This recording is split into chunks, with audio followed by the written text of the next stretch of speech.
어쩌다 보니 가까이 하기 싫은데 자꾸 다가오는 사람들이 있죠? 아, 정말 난감한 상황인데요. 그들을 어떻게 대처해야 할지 혹시 고민하고 계신가요?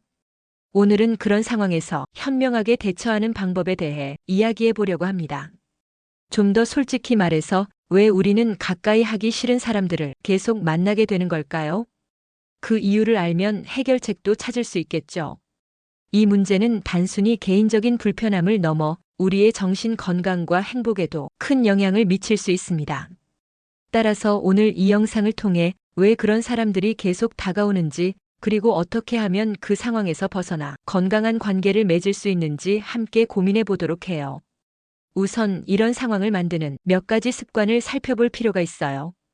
이 습관들은 우리도 모르는 사이에 반복되면서 원치 않는 관계를 지속하게 만들 수 있거든요. 자, 그럼 그 습관들을 하나씩 자세히 살펴볼까요? 각 습관이 어떤 영향을 미치는지, 그리고 우리는 어떻게 대처해야 하는지 함께 생각해보죠. 첫 번째 습관, 바로 거절하지 못하는 습관입니다. 혹시 부탁을 받으면 속으로는 싫다고 생각하면서도 결국에는 들어주는 편인가요? 거절하면 관계가 나빠질까봐, 혹은 상대방에게 실망감을 줄까봐 쉽사리 내라고 말해버리는 거죠. 하지만 이런 습관은 결국 우리의 시간과 에너지를 갉아먹고 스트레스를 유발할 수 있어요. 마치 내키지 않는 일들을 계속해서 해야 하는 쳇바퀴 안에 갇힌 기분이 들지도 모르겠네요. 거절하는 연습을 시작하세요. 처음에는 어려울 수 있지만 점차 자신의 생각과 감정을 표현하는데 익숙해질 수 있습니다. 노라고 말하는 것은 당신의 소중한 시간과 에너지를 지키는 가장 강력한 방법 중 하나입니다. 두 번째 습관은 상대방의 감정에 과도하게 공감하는 습관입니다. 다른 사람의 감정을 너무 잘 알아차리고 그들의 어려움을 마치 내 일처럼 느끼는 거죠. 물론 공감 능력은 좋은 것이지만 때로는 과도한 공감이 나를 지치게 만들 수 있어요.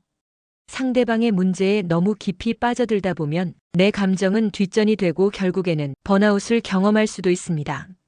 공감은 하되 거리를 유지하는 연습이 필요합니다. 상대방의 감정에 휩쓸리지 않고 객관적인 시각을 유지하는 것이 중요해요. 마치 따뜻한 난로처럼 다른 사람을 돕되 자신은 타지 않도록 주의해야 합니다. 세 번째 습관, 착한 사람 콤플렉스입니다. 모든 사람에게 좋은 사람으로 보이고 싶어 하는 마음, 누구나 조금씩은 가지고 있을 텐데요. 하지만 이 착한 사람 콤플렉스는 때때로 우리를 힘들게 해요.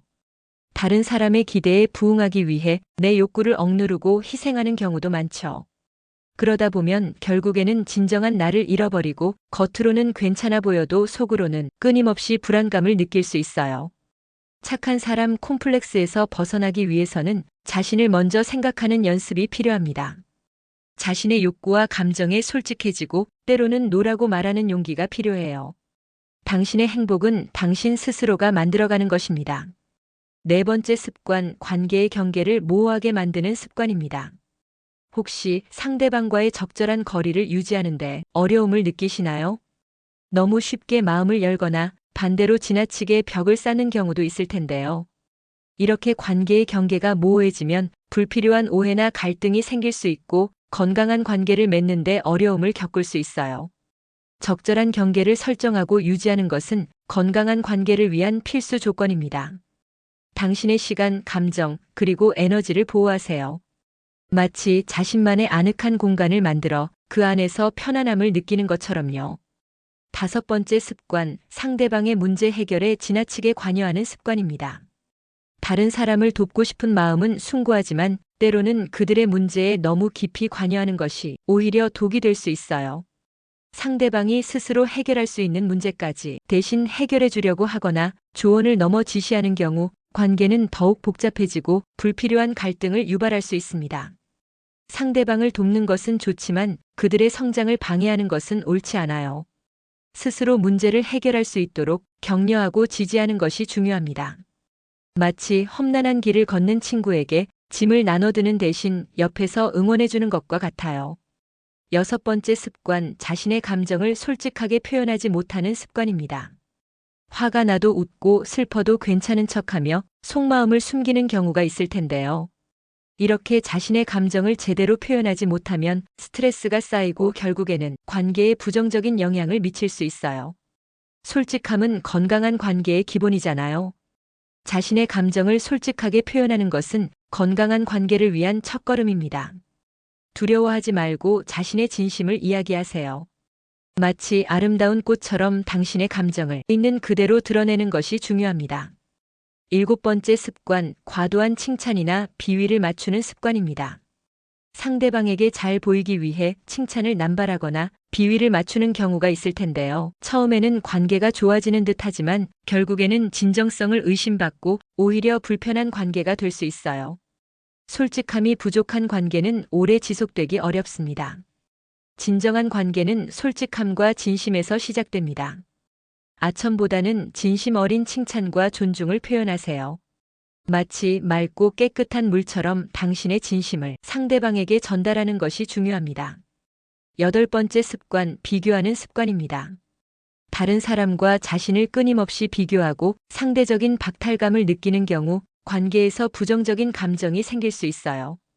특히 가까이 하기 싫은 사람과의 비교는 자존감을 떨어뜨리고 관계를 더욱 힘들게 만들 수 있습니다. 비교는 당신의 행복을 갉아먹는 가장 큰 적 중 하나입니다. 자신만의 강점과 가치를 발견하고 타인의 시선에서 벗어나세요. 마치 자신만의 아름다움을 발견하는 예술가처럼요. 9번째 습관, 끊임없이 기대하는 습관입니다.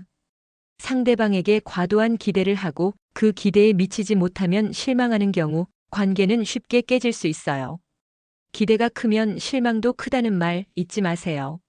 상대방에게 기대하기 전에 스스로에게 먼저 집중하세요. 당신이 원하는 관계를 만들기 위해 스스로 노력하는 것이 중요합니다. 마치 아름다운 정원을 가꾸듯이 당신의 관계를 정성껏 관리하세요. 마지막 10번째 습관, 과거의 경험에 갇히는 습관입니다. 과거의 부정적인 경험 때문에 새로운 관계를 맺는 것을 두려워하거나 특정 유형의 사람을 기피하는 경우 긍정적인 관계를 맺을 기회를 놓칠 수 있어요. 과거는 과거일 뿐 현재와 미래를 옭아매는 족쇄가 되어서는 안 되겠죠?